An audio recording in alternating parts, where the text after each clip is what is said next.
over 15 minutes of stalling. Severin shot a takedown but was unsuccessful. Following a brief scramble with each other, Shamrock put Severin on his back for a full mount. Shamrock held the mount for close to 5 minutes, throwing open fist palm strikes to Severin's head, occasionally a closed fist punch. This would go on for a further 5 minutes, and it sounds like the longest fight in history. From what I'm getting here, then there were chants of boring. People were then going for their local team, Let's Go Red Wings, were echoed throughout the arena during the fight. Shamrock later stated that going through with this fight was the biggest regret of his fighting career, just because of the way there wasn't the rules and everything else. There was no structure to it. So I don't know how hard that is to get a copy of that fight, but I'm intrigued, Matt, to see how that worked. And I guess that's when UFC and Pancrase and all the rest of it probably said to themselves, yeah, it might be a good idea to have some rounds. What do you make of that, Matt? And had you heard of that? Well, yeah, it's kind of crazy. I hadn't heard of that, but when you think about it, not having rounds, cool, what a simple kind of rule to overlook at the time.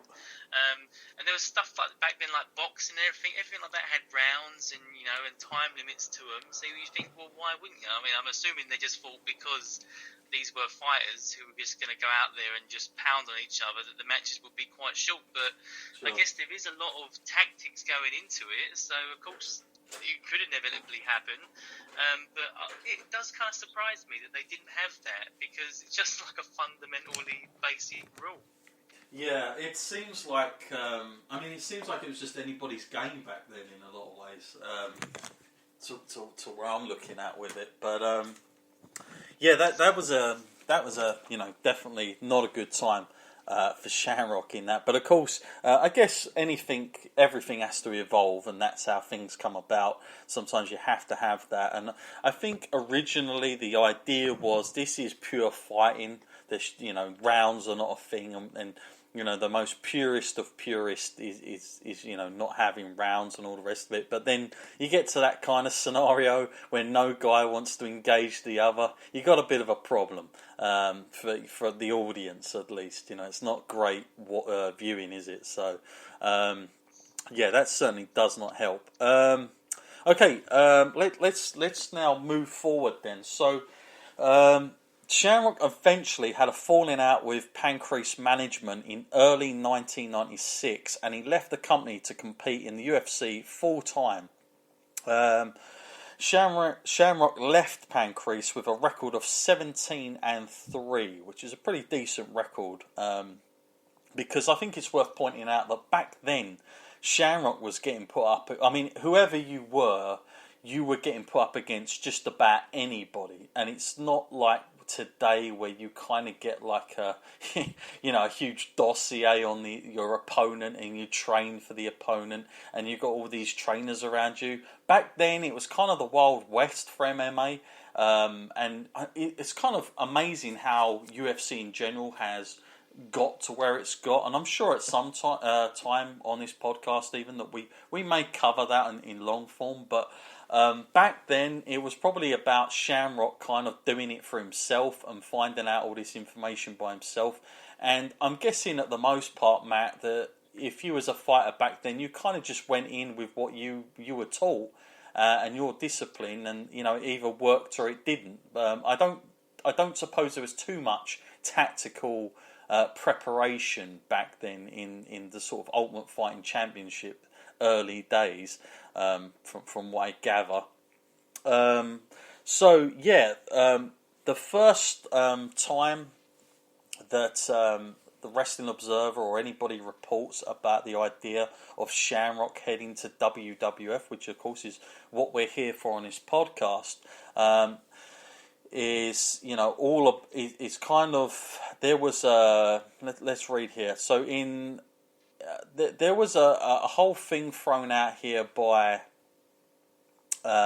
Bruce Pritchard had gone to meet Ken Shamrock a few times to sort out a kind of contract to see if it would work in bringing him in. At first, it was going to kind of be a one-off gig, and then I think that the meetings kind of got a little bit more serious. So eventually, the deal got made, Matt, on and the same day that he signed the contract, Matt, he was there that night on Raw. So Shamrock made his WWF debut as a fan favourite on the February 24th, 1997 episode of Monday Night Raw.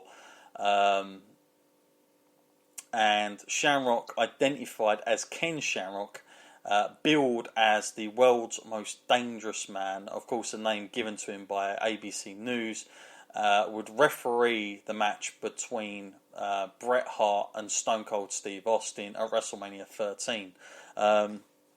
It's reported by the Wrestling Observer, Dave Meltzer writes that while there have been bigger stories over the years in wrestling, there has been a story, there has been a story, mainly more implications as to Ken Shamrock signing with the World Wrestling Federation. Shamrock, 33, signed a 3-year guaranteed exclusive contract with the WWF for a low 7-figure downside guarantee. A signing on bonus in addition. Vince McMahon has the option after 3 years to continue the contract for additional 3 years without Shamrock having the option to test himself at that point on a free agent market. The contract is an exclusive, ending Shamrock's participation in the Ultimate Fighting Championship. So this means, essentially, Shamrock cannot do both. He is now committed exclusively only to the WWF. So Matt, just reading from these notes, it seems like Shamrock is kind of like happy to now leave the world of mixed martial arts, UFC, and very committed, I guess, to going into professional wrestling. Of course, much less the WWF, but signing on that kind of contract, Matt, of exclusive only to the WWF, kind of tells you that he's kind of putting all his eggs in one basket here with this deal. Are you surprised with the 3-year contract and the kind of 7-figure wage that he was earning at the time? Yeah, I mean, it's quite a big gamble to pull off like that. I mean, there's no guarantees that he'd be able to transition easily over to WWF, and that he would get the kind of reaction from the fans that they were looking for.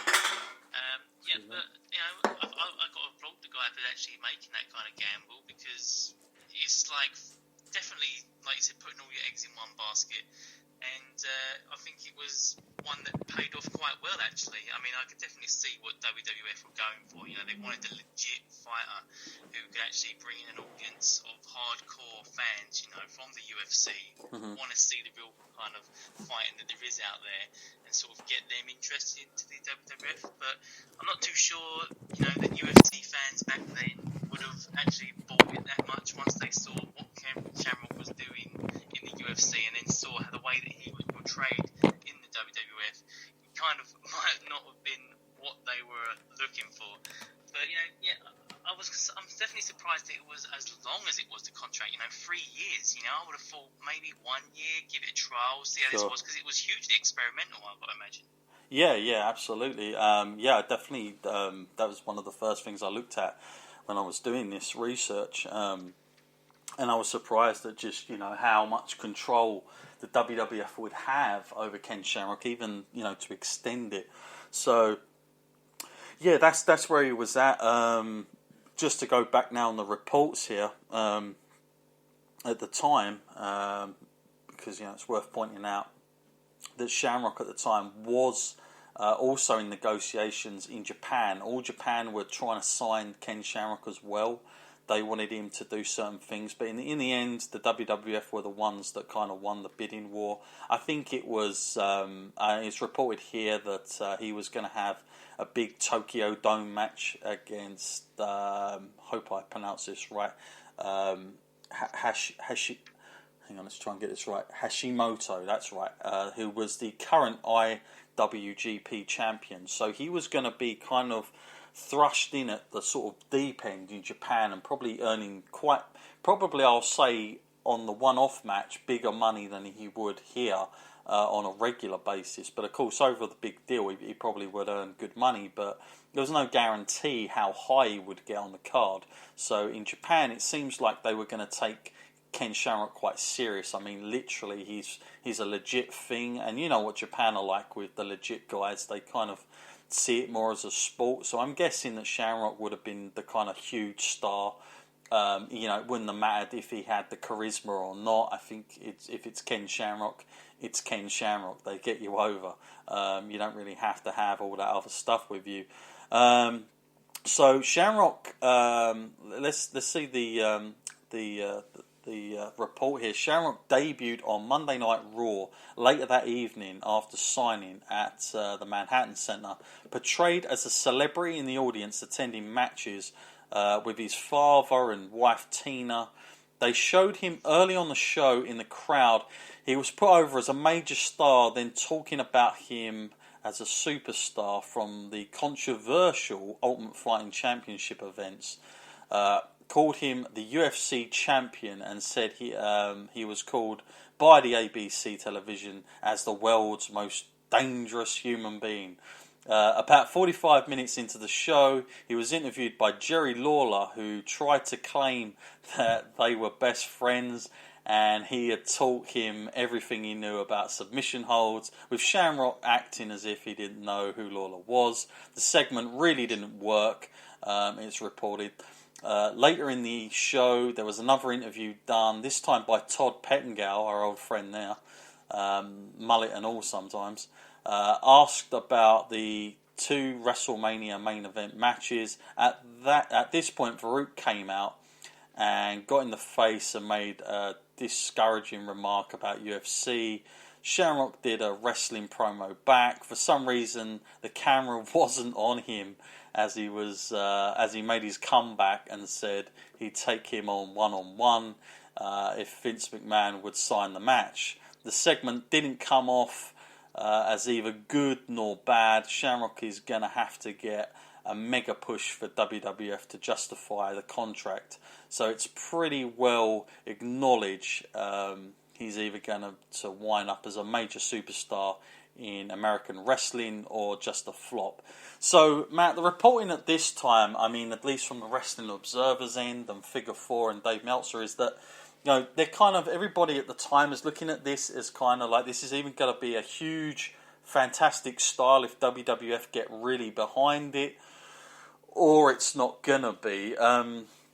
I went back and watched that interview, and it seemed a little bit hokey to me, like the way WWF were trying to do it. But were you surprised, Matt, that Vince McMahon at the time? I mean, we're talking about 1997, and I know 1997 was a year of transition in a lot of ways. But were you surprised, Matt, that Vince was trying to go for a legit guy like Shamrock, because considering the way he always liked his wrestlers at that time wasn't always about being, the legit thing. Were you surprised that they kind of went after someone like Shamrock? Yeah, I am really, because, no offense to Shamrock, but they were coming up with some really charismatic guys back then, weren't they? They were getting Austin in there, and, The Rock was on his way up, and, Shawn Michaels was there, Triple H was on his way as well. And these guys, they could take that mic and just, sell a match to you instantaneously.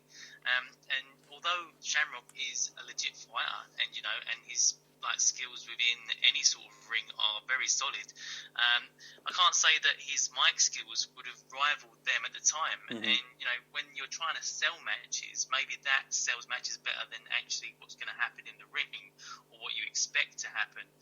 And also, I was just so surprised, that they would actually take a gamble like this on Shamrock. But you know, it's just. You know, it was. I'm glad that they did. It's just, you know, it is kind of confusing for that time because, like I said, the transition going on at that time was enormous, and just to